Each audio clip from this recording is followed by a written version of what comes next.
सगळ्यापासून अलिबाग, माथेरान, कर्जत, खोपोली, महाड, पेठ या सगळ्या जिल्ह्यातल्या उमेदवारांना भेटण्यासाठी, प्रमुख पदाधिकाऱ्यांना भेटण्यासाठी, ज्या ज्या ठिकाणी युती आहे ते युतीच्या पदाधिकाऱ्यांना भेटण्यासाठी आज संपूर्ण दिवस मी रायगडच्या दौऱ्यावर होतो. अतिशय उत्साहवर्धक वातावरण पूर्ण जिल्ह्यामध्ये आहे. अलिबागमध्ये युती नक्की विजयी होईल. माथेरान, कर्जत, खोपोलीला देखील महेंद्र थोपेंच्या नेतृत्वाखाली आम्ही विजयश्री खेचून आणू. मात्र महाडमध्ये आल्यानंतर जरा चित्र हे वेगळं आपल्याला बघायला मिळतोय. इथे स्वतः भरतशेठ गोगावलेंच्या नेतृत्वाखाली शिवसेनेचं धनुष्यबाणाचा अख्खा पॅनल उभा आहे. त्याच्यामध्ये कविस्कर आमचे नगराध्यक्ष पदाचे उमेदवार आहेत. मला पूर्ण खात्री आहे की आजचा आमचा जो पदाधिकाऱ्यांचा आणि प्रमुख कार्यकर्त्यांचा मेळावा झाला, उमेदवारांचा मेळावा झाला, त्याच्यातनं माझी पूर्ण खात्री पटलेली आहे की महाडच्या नगरपालिकेवर शिवसेनेचा भगवा फडकणार आहे. राज्यात आपण सत्तेत असताना युतीमधलं घटक पक्ष राष्ट्रवादीशी लढायची वेळ आलेली आणि विकास कामाचे मुद्दे तेच वापरले जातात, त्याकडे कसं बघताय तुम्ही? विकास कामाचे मुद्दे हे खरे सुरू झाले माननीय एकनाथ शिंदे साहेब राज्याचे मुख्यमंत्री झाल्यानंतर. त्याच्यानंतर शेकडो कोटीचा निधी हा महाडच्या नगरपालिकेमध्ये आणण्यामध्ये भरतशेठ गोगावले यशस्वी झाले. त्याच्यामध्ये अगदी आपण ग्रामीण भागात जर सुरुवात केली तर रायगडला जी छत्रपती शिवाजी महाराजांची राजधानी आहे त्याच्या खाली शिवसृष्टी करण्यासाठी देखील भरतशेठ गोगावलेंनी प्रयत्न केला. चौदार तळ्याला 7 कोटी रुपये सुशोभीकरणासाठी दिले. माझ्याकडनं एमआयडीसीतनं पैसे घेतले. न्यायालयाची इमारत तयार होते, प्रशासकीय इमारत तयार होते, अनेक रस्त्यांची कामं सुरू होत आहेत, हॉस्पिटलची कामं सुरू होत आहेत. आता भिंगाची आवश्यकता काय? एवढी मोठी मोठी जर कामं होत आहेत, भिंगाची अजिबात आवश्यकता नाही. मात्र भिंगाची आवश्यकता 3 तारखेला नक्की आहे. आमच्या विरोधकांना पराभूत केल्यानंतर मतं शोधण्यासाठी त्यांना भिंगाची आणि दुप्पटीची आवश्यकता नक्की आहे. महाराष्ट्रात आता नगरपालिकेचं राजकारण चालू आहे किंवा निवडणुका चालू आहेत, या पार्श्वभूमीवरती राष्ट्रवादीकडनं शिवसेनेची कुठेतरी गळचेपी होती असं वाटतंय का भाजपसोबत? शिवसेनेमध्ये एकनाथ शिंदे साहेबांच्या नेतृत्वाखाली काम करताना मी वारंवार असं सांगतोय की आमचं नेतृत्व हे संघर्षातनं तयार झालेलं आहे आणि त्यांच्यासोबत काम करणारे त्यांचे आम्ही कार्यकर्ते हे देखील संघर्षातनंच इथपर्यंत पोहोचलेलो आहोत. त्याच्यामुळं कोण आमच्या बाजूला गेला, आमच्या बरोबर आला, त्याच्यावर आमच्यावर परिणाम होत नाही. आम्ही संघर्षातनं सगळ्या निवडणुका लढतो. आता एक प्रश्न जर मी विचारला की इथं ठीक आहे, भरतशेठ आणि काही लोकांचे तात्विक कदाचित वाद असतील आणि त्याचे परिणाम युतीवर झाले असतील. माझ्याबरोबर राष्ट्रवादीचे काय वाद होते? माझ्या मतदारसंघात देखील नगराध्यक्ष पदाचा उमेदवार आणि अनेक ठिकाणी नगरसेवकाचे उमेदवार राष्ट्रवादीने उभे केलेत. पण याच्यामध्ये मी वक्तव्य तरी केलं का? 3 तारखेला तुम्हाला निदर्शनास येईल की एकनाथ शिंदे साहेबांच्या नेतृत्वाखाली काम करणारे आम्ही कार्यकर्ते किती सक्षम आहोत आणि किती ताकदीनं शिवसेना वाढवतो.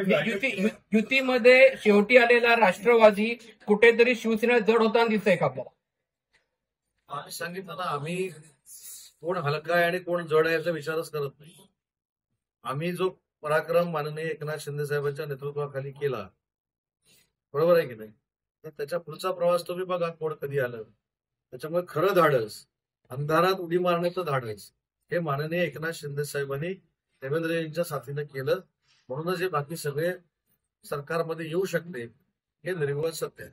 गेले 2 दिवस दौरे चालू आहेत, गेले 2 दिवस जे दौरे चालू आहेत मुख्यमंत्र्यांचे, त्यामध्ये कुठेतरी एकनाथ शिंदे बाजूला राहताना दिसत आहेत. अजिबात नाही. तुम्ही पण असं करता की ज्यावेळी बोलतो आम्ही त्यावेळचं शूटिंगच घेत नाही. आम्ही जेव्हा असं बसलोय त्यावेळी शूटिंग घेतो आणि तुम्ही म्हणता बघा भरतशेठ आणि उदय सामंत बोलत नाही. त्याच्यामुळे कानात आम्ही बोलतो, आम्ही गप्पा टप्पा करतो, हे पण तुम्ही दाखवलं पाहिजे ना.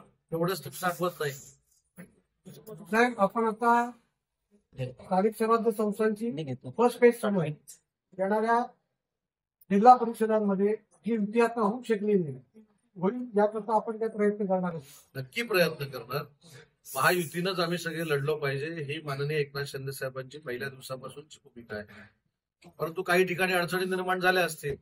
रत्नागिरी जिल्ह्यामध्ये पूर्ण आम्ही शिवसेना भाजप युतीनं लढतोय. सिंधुदुर्गामध्ये मैत्रीपूर्ण लढतोय.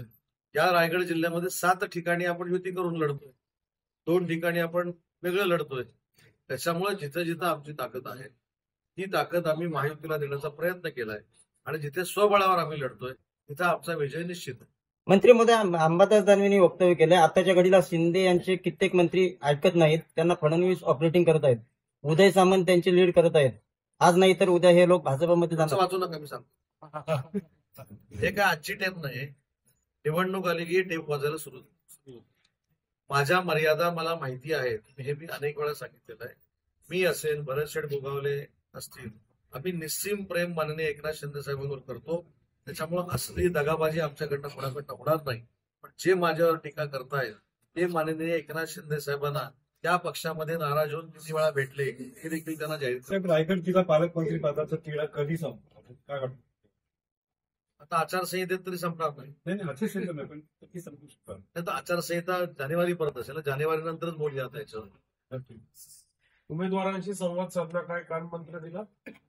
नाही, कानमंत्र नाही. जे मंत्र द्यायचे ते जाहीरपणाने दिलेत माईकला. त्याच्यामुळे म्हणूनच सांगतो की कार्यकर्त्यांवर माझा विश्वास आहे, भरत शेठच्या नेतृत्वावर विश्वास आहे आणि भरत शेठना एकनाथ शिंदे साहेबांच्या नेतृत्वावर विश्वास आहे. मी मगाशी सांगितलं ते परत एकदा सांगतो, विरोधकांना पडलेली मतं ही भिंग घेऊन शोधावी लागतात. महायुतीमध्ये घटक पक्ष असणारे आता सगळे जे पक्ष आहेत, महायुतीमध्ये घटक पक्ष आता वेगळे लढत आहेत आणि त्यानंतर आता जेव्हा निवडणुका संपल्यानंतर परत सगळे एकत्र येणार आहेत, त्यामुळे कुठेतरी मतदारांची चेष्टा होते का की महायुतीत एकत्र सत्तेत बसायचं आणि रस्त्यावर आल्यानंतर भांडायचं? भरत शेठ मुकाबले युती करायला तयार होते, तुम्हाला पण माहिती आहे. ज्यांनी युती केली नाही त्यांना हा प्रश्न विचारा ना. मी स्वतः त्याचा साक्षीदार आहे. मी भाजपच्या प्रदेशाध्यक्षांशी 2 ते 3 वेळा महाडच्या युती संदर्भात बोललेलो आहे आणि म्हणून ज्यांनी युती केली नाही त्यांना हा प्रश्न आवश्यक आहे. ज्यांनी युतीसाठी प्रयत्न केले ते याच्यावर कसं काय बोलू शकतात?